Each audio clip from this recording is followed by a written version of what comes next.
आज Doubtnut app download करें। Doubtnut पर अपने सभी गणित, रसायन विज्ञान, भौतिक विज्ञान और जीव विज्ञान के डाउट्स का करो सफाया। बस प्रश्न की फोटो खींचो, एक ही प्रश्न को क्रॉप करो और तुरंत वीडियो सोल्यूशन पाओ। अभी डाउनलोड करें। प्रश्न है, कोशा झिल्ली का नवीनतम मॉडल है। पहला यूनिट मेम्ब्रेन मॉडल, दूसरा तरल किरमीर नमूना, तीसरा डैनियल एंड डेवसन का नमूना और चौथा रॉबर्टसन का नमूना। तो चलिए जानते हैं। सबसे पहले जाने ये कोशा झिल्ली अथवा कोशिका झिल्ली ये क्या है। तो कोशिका झिल्ली जिसे हम क्या कहते हैं, जिसे हम प्लाज्मा मेम्ब्रेन भी कहते हैं। तो इसी को हम प्लाज्मा मेम्ब्रेन या प्लाज्मा झिल्ली कहते हैं। ये हर एक जीव पर पाई जाने वाली मेम्ब्रेन है। तो ये हर जीव पर पाई जाती है। देखिए, जैसे कि हम बात करें कि कोशाभित्ति की, कोशाभित्ति किसी जीव पर पाई जाती है, किसी जीव पर नहीं पाई जाती है।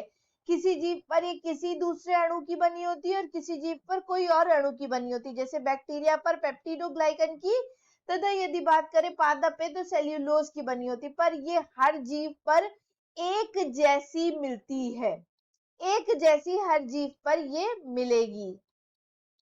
एक जैसी मिलने से मतलब क्या है कि इसमें आप देखेंगे कि केवल आपके दो अणु पाए जाएंगे। तो ये दो अणुओं की बनी है, दो प्रकार के अणुओं की बनी है। पहले अणु होते हैं जिन्हें हम कहते हैं फॉस्फोलिपिड्स। फॉस्फोलिपिड्स क्या है? फॉस्फोलिपिड्स दरअसल आपके फैट हैं या वसा है, पर ये वसा के कुछ आधुनिक रूप है, या हम कहें कि कुछ मॉडिफाइड रूप है। तो फॉस्फोलिपिड्स की बनी हुई है। और दूसरा जो अणु पाया जाता है वो है प्रोटीन। तो इसमें फॉस्फोलिपिड और प्रोटीन दो प्रकार के अणु होते हैं। हर एक जीव में आपकी प्लाज्मा मेम्ब्रेन या प्लाज्मा झिल्ली केवल इन्हीं दो अणुओं की बनी होगी। इसके अतिरिक्त थोड़ा बहुत शर्करा होता है या थोड़े बहुत कार्बोहाइड्रेट भी होते हैं। ये हो गई इनके अणुओं की जानकारी। अब जानते हैं इनके कार्य क्या हैं, या प्लाज्मा झिल्ली क्या कार्य करती है आपकी कोशिका में। तो प्लाज्मा झिल्ली अर्धपारगम्य झिल्ली की तरह कार्य करती है। अर्धपारगम्य झिल्ली का मतलब है कि वह झिल्ली जो अणुओं को केवल एक तरफ या एक दिशा में आने की अनुमति देती है।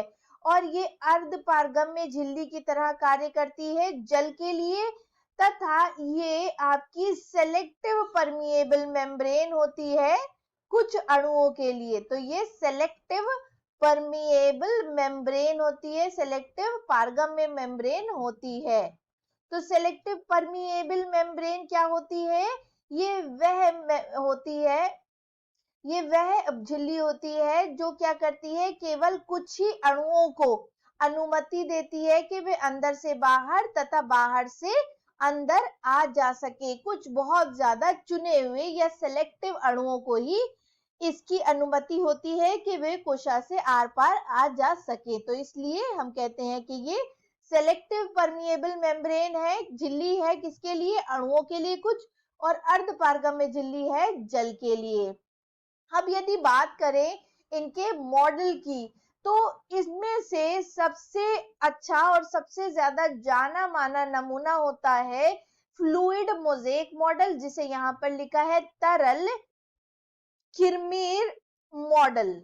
तरल किरमीर मॉडल क्या कहता है, नमूना क्या कहता है? ये नमूना प्रस्तुत किया था दो जैव वैज्ञानिकों ने जिनका नाम है सिंगर और निकोलसन। तो सिंगर और निकोलसन ने ये नमूना प्रस्तुत किया था। और इन्होंने क्या कहा था? इन्होंने कहा था कि यहाँ पर आप देखेंगे कि फॉस्फोलिपिड जो होंगी वह दो लाइनों में जुड़ी होंगी। और यहाँ पर प्रोटीन जो होगा वो मोज़ेक पैटर्न में, मोज़ेक की तरह या किरमीर की तरह बीच बीच में जुड़ा हुआ होगा, कुछ इस प्रकार से। जैसे सिंगर एंड निकोलसन मॉडल ये कहता है कि ये आपकी फॉस्फोलिपिड है इस प्रकार से।